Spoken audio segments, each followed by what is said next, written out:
భీమడోలు నుంచి ద్వారకా తిరుమల వెళ్తున్నామండి. అంటే ద్వారకా తిరుమల విజయవాడ నుంచి 100 కిలోమీటర్లు, వైజాగ్ నుంచి 270 నుంచి 300 కిలోమీటర్లు ఉంటుంది. ఇది విజయవాడ రాజమండ్రి హైవే నుండి మనకి ద్వారకా తిరుమల 16 కిలోమీటర్ల దూరంలో ఉంటుందండి. ఇది అంటే ద్వారకా తిరుమల వెళ్ళే దారిలో మనకి ఈ రాజమండ్రి విజయవాడ ఫ్లైఓవర్ కింద నుంచి వెళ్ళాలి. ఇది భీమడోలు ఆపోజిట్ రోడ్ అండి. ఇది కింద నుంచి రైట్ టర్న్ తీసుకుంటే మనకి ద్వారకా తిరుమల వెళ్ళే రోడ్ వస్తుంది. ఇక్కడ మా రోడ్డు మధ్యలో మనకి రోడ్డు మధ్యలో డివైడర్ ఉంటుందండి. దాని మీద మొక్కలు పెంచుతారు. ఇక్కడ ప్రశాంతమైన వాతావరణం ఉంటుందండి. ఇక్కడ మొక్కల్ని ఎప్పటికప్పుడు కట్ చేస్తూ ఉంటారు. అలాగే బస్సులు కూడా ఏలూరు నుంచి ద్వారకా తిరుమల గంటకే బస్సు ఉంటుందండి. ఇక్కడ మనకి ఈ ఆర్చి నుంచి లోపలికి వెళ్తే లెఫ్ట్ సైడ్లో కుంకుళ్ళమ్మ దేవాలయం ఉంటుందండి. వచ్చేటప్పుడు కంపల్సరీ దర్శించుకోవాలంటారండి. మనం వచ్చేటప్పుడు దర్శించుకుందామండి. ఇక్కడ మనకి ద్వారకా తిరుమల ఎంట్రన్స్ పాయింట్లో గరుడ విగ్రహం ఎంట్రన్స్ పాయింట్ ఉంటుందండి. ఆర్చి నుంచి మనం లోపలికి వెళ్తే ఇక్కడ కొబ్బరికాయలు, పూజకి సంబంధించిన సామాన్లన్నీ అమ్ముతారండి.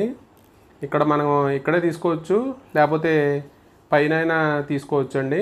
ఇక్కడ మనం కొంచెం ముందుకెళ్తే ఇక్కడే పద్మావతి టిఫిన్ సెంటర్ కొద్ది దూరంలో ఉందండి మనకి. అంటే ఇక్కడ టోల్ గేట్కి ముందే అండి పద్మావతి టిఫిన్ సెంటర్ ఉంది.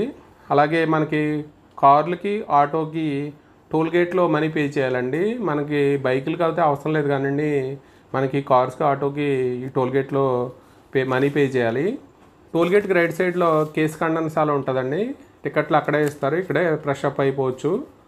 ఇప్పుడు మనం దర్శనానికి ఎలా వెళ్ళాలి అనేది కూడా పూర్తి డీటెయిల్స్ ఇస్తానండి. మన ఈ వీడియోని లైక్ చేసి, షేర్ చేసి, సబ్స్క్రైబ్ చేయండి. అలాగే మనకి మనకి ఏమేమి చూడాలనేది కూడా మనం ముందు ఇక్కడ తెలుసుకుందామండి. మనకి car parking, bike parking toll గేట్కి 100 మీటర్ల దూరంలో ఉంటుందండి. ఇక్కడ మనకి ట్రైన్కి కానీ బస్సుకి కానీ వస్తే వాళ్ళకి కింద నుండి ఫ్రీ బస్సు సౌకర్యం ఉంటుందండి. అలాగే మనకి లోపలికి వెళ్ళడానికి 2 దారులు ఉంటాయండి, దక్షిణ వైపు, తూర్పు వైపు. మనం ఇప్పుడు తూర్పు దారిలో వెళ్తున్నామండి.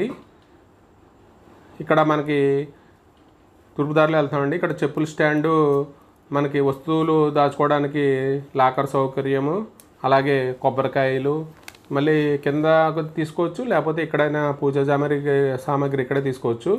పిల్లలకు కావాల్సిన అన్ని వస్తువులు దొరుకుతాయండి. మనకి లోపలికి ఫోను అలౌ చేయరు కాబట్టి మనకి ఎదర ఫోన్ పెట్టుకోవడానికి సౌకర్యం ఉందండి. ఇక్కడ ఫోన్ పెట్టుకోవచ్చు, 5 రూపాయలు తీసుకుంటారు. ఇక్కడే మనకి ఆన్లైన్ సౌకర్యం కూడా ఉంది, ఫ్రీ సౌకర్యం ఉంటుంది. మనకి ఫ్రీ సౌకర్యం ఉంటుంది కాబట్టి స్వామివారి దర్శనం క్యూ కాంప్లెక్స్కి 100 రూపాయలు, 200. అలాగే ఉచిత దర్శనం కూడా చేసుకోవచ్చండి. అలాగే మనం ఈ మార్గంలో వెళ్ళొచ్చు. అలాగే పక్కనే మండపం ఉందండి, చాలా అద్భుతంగా ఉంటుంది. ఈ మండపాన్ని ఈ మధ్య రీసెంట్గా కట్టారండి. అంటే స్వామివారి అవతారాలు అన్నీ బాగా తీర్చిదిద్దారు ఇక్కడ. ఇటువంటి మండపాన్ని మనం ఎక్కడా చూడలేదండి. ఇక్కడ కల్కి అవతారం, అలాగే మనకి రాముడు, శ్రీకృష్ణుడి అవతారాలన్నీ ఇక్కడ మొత్తం అన్ని అవతారాలు, మనకి వెంకటేశ్వర స్వామి అవతారాలన్నీ బాగా తీర్చిదిద్దారు. మండపం మామూలుగా తీర్చిదిద్దడం మామూలుగా లేదండి. ఇది కళా నైపుణ్యం ఉట్టిపడిందండి ఇక్కడ మనకి ఫస్ట్ ఎయిడ్ సెంటర్ కూడా పక్కనే ఉంది, మనకి ఏమైనా బిళ్ళలు అవి వేసుకోవడానికి.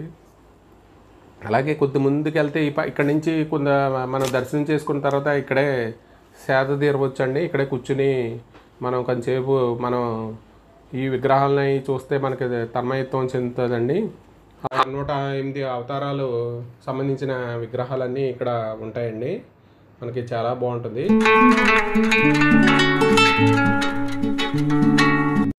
మండపం ముందుకెళ్తే మనకి తూర్పు గోపురం నుంచి మనం దర్శనం చేసుకుని బయటకు వస్తామండి.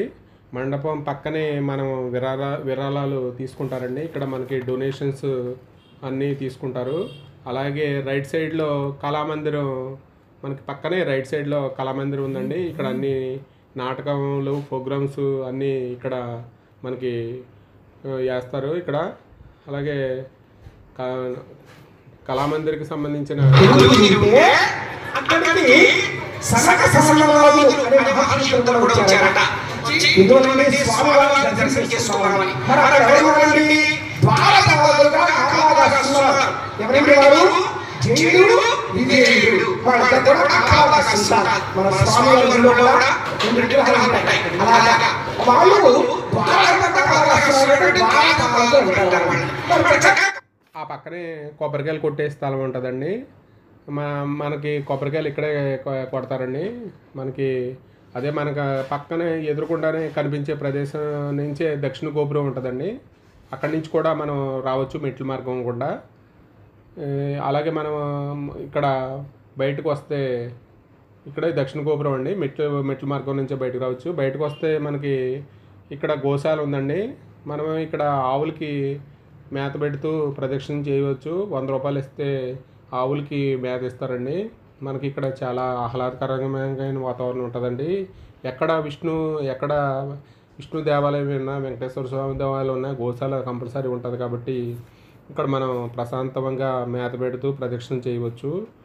అలాగే మనం ఈ ఆవుల్ని చూస్తూ అంటే మనము తన్మయత్వంతో ఉండొచ్చు. అలాగే దేవుణ్ణి దర్శనం చేసుకోవచ్చు. అలాగే శ్రీకృష్ణుడు వారు కూడా ఇక్కడ మన పంతులు గారు ఉంటారండి. ఇక్కడ దర్శనం చేసుకోవచ్చు.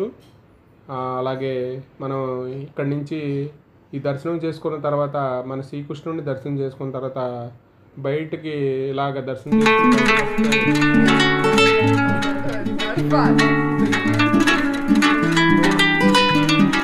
లెఫ్ట్ సైడ్లో ప్రసాద కౌంటర్లో ఉంటుందండి. ఇక్కడే పులిహార, లడ్డు, చక్కెర పొంగలి అన్నీ మనకి ఇక్కడ ఇస్తారు. అలాగే 15 రూపాయలండి ఇక్కడ ప్రసాద కౌంటర్లు. అంటే మనకి జనం ఎక్కువ వస్తే సో మెనీ కౌంటర్స్ ఇక్కడ అవైలబుల్గా ఉన్నాయండి. ఇక్కడ లడ్డు, పెద్ద లడ్డు కూడా ఇస్తారు 100 రూపాయలకి. 100 రూపాయలకి మనకు 100 రూపాయలకి లడ్డు ఇస్తారు. అలాగే మనకి ఎక్కువ జనం వచ్చినప్పుడు కూడా సౌకర్యవంతంగా ఉండడానికి టోకెన్లు తీసుకున్న తర్వాత పక్కనే మనకి లడ్డు, పులిహార, అలాగే చక్కెర పొంగలి ఓన్లీ 15 రూపాయలండి. అలా బయటకు వస్తే రెస్టారెంట్లు మనకి బయట ఉండడానికి సౌకర్యవంతంగా ఉందండి. అలాగే మనం లాస్ట్లో చెప్పుకున్నట్టు శ్రీ కుంకుళ్ళమ్మ అమ్మవారిని కంపల్సరీ దర్శించుకోవాలంటారు. ఇక్కడికి వచ్చిన వాళ్ళందరూ దర్శించుకుంటారండి. ఈ వీడియో కనుక నచ్చితే మీరు లైక్ చేయండి, షేర్ చేయండి, సబ్స్క్రైబ్ చేయండి.